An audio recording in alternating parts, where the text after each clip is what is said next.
নমস্কার বন্ধুরা, আমরা রাতে আবার হাজির। অনেকদিন হলো ব্লগটা শুরু করেছি। এবারে হচ্ছে একদম ডাইরেক্ট পরিচয়। আমি হলাম পিয়া, আমি হলাম পিয়ার মা, আমি হলাম পিয়ার শাশুড়ি। আমি পিয়ার বলছি, মানে পিয়ার দিদি। আর তুমি কে?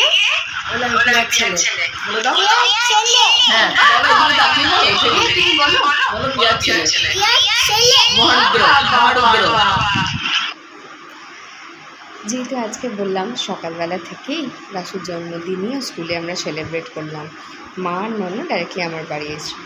আজকে ব্লগটা যখন শেয়ার করবো ততক্ষণ অলরেডি 2-3 দিন পেরিয়ে গেছে। এত কাজের মধ্যে না আর পেরে উঠিনি। আজকে 17 সেপ্টেম্বর ছিল বিশ্বকর্মা পুজো। সেই জন্য আগেই জানিয়েছি যে আমরা যেতাম উৎস বলে একটা গড়াই রোডে বরফকল মোড়ের ওখানে একটা জিম আছে, যেটা আমার বাবার মানে আমার বাপুর বাড়ি থেকে একটা বাড়ি আছে এক্সট্রাখানে, সেখানেও জিমটা আছে। তো সেখানে বিশ্বকর্মা পুজো হয়, প্রত্যেক বছর হয়, প্রত্যেক বছরই নিমন্ত্রণ করে। লাস্ট 2-3 বছর ধরে আমরা যেয়ে উঠতে পারিনি। আগের বছর রাসুর জন্মদিনের জন্য ছিলাম অদীপ্তর ওখানে ভুবনেশ্বরে। তার আগের বছর আমি ছিলাম অদীপ্তর সঙ্গে আরেকটা কোথায় যেন 2022-এ, আর 2021-এ তো রাসু হলো, দিয়ে একবারও যাওয়া হয়নি। তার আগেও সে অনেক বছর ধরে যাওয়া হচ্ছে না। বিয়ের আগে আমি ওই জিমটাতে মাঝে মাঝে যেতাম প্র্যাকটিস করতে, এখন আর যাওয়া হয় না। সেই জন্য রেডি হয়ে মা, আমি, রাসু, ননদ, আমার শাশুড়ি মা সবাই বেরিয়ে পড়লাম। রাস্তায় যেতে যেতে আপনাদের দেখিয়ে দিলাম, আমরা একটা অটো ভাড়া রিজার্ভ করে নিয়েছিলাম। দেখুন জিমে পৌঁছে গেছি। কী হারে মডার্ন মেশিনারি এনেছে এখন। আর সামনে দেখুন আমার বাবা ওই দিক থেকে চলে এসেছিলো নিজের মতো। ওখানে সবাই ঠাকুরের সামনে সবার একটা ফটো তুলে নিলাম। সবাই এত গম্ভীর মুখে দাঁড়িয়েছিল না, যে বললাম যে কারোর মুখে হাসি নেই কেন। একটু ঠাকুরকেও দর্শন দিয়ে দিলাম। অনেক জোগাড় করেছিল। ভেতরের দিকে দেখছি আরও প্রচুর মেশিন, প্রচুর জায়গা, কিন্তু এতটাই অন্ধকার ছিল যেহেতু সামনের দিকটাতে সব মানুষরা ব্যস্ত, তো এদিকে লাইটগুলো বন্ধ হয়েছিল, তাই আমি আর এদিকেরটা আপনাকে পুরোটা দেখাতে পারলাম না। কোনো একদিন ঘুরতে ঘুরতে গিয়ে পুরো জিমটা দেখিয়ে আসবো। তারপরে চলে গেলাম আমরা এর ওপরের ফ্লোরে। জিমটা 2 তলায়, ওপরে পুরো 3 তলাতে আছে পুরোটা জুড়ে ছাদ। ছাদের একদিকে হচ্ছিল রান্নাবান্না, আরেক দিকে একটা বসার অ্যারেঞ্জমেন্ট করেছিল, যেখানে প্রথমেই ছিল কোল্ড ড্রিঙ্ক, আরেক সাইডে ছিল সব কিছু দিয়ে একটা ভেজ পকোড়া আর কফি, যে যত চাই নিতে পারে।